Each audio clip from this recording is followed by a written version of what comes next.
అధ్యక్షుడు రాహుల్ గాంధీ ఆదిలాబాద్ జిల్లా నిర్మల్ చేరుకున్నారు. రైతన్నలకు మనోధైర్యాన్ని కల్పించడమే లక్ష్యంగా ఏఐసీసీ ఉపాధ్యక్షుడు రాహుల్ గాంధీ శుక్రవారం నుంచి తెలంగాణలో పర్యటించనున్నారు. ఢిల్లీ నుంచి నాందేడ్కు చేరుకున్న రాహుల్కు పార్టీ శ్రేణులు ఘనస్వాగతం పలికాయి.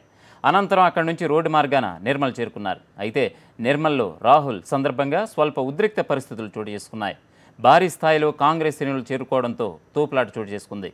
ఈ ఘటనలో కాంగ్రెస్ ఎమ్మెల్యే వంశీచందర్ రెడ్డి కింద పడిపోయారు. ఒక దశలో పోలీసులకు కాంగ్రెస్ కార్యకర్తలకు తీవ్ర వాగ్వాదం చోటు చేసుకుంది.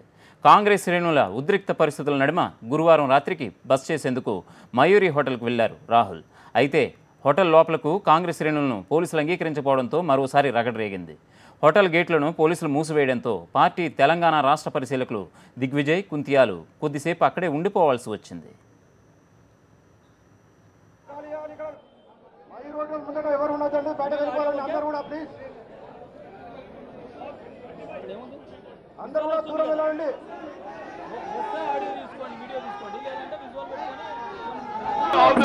Rahul is not well. ఆయన ఇప్పుడంతా వచ్చి ఈ కార్యకర్తలకు అభివాదం చెప్పే పరిస్థితులు లేడు. ఆయన విశ్రాంతి తీసుకోవాల్సిన అవసరం ఉంది.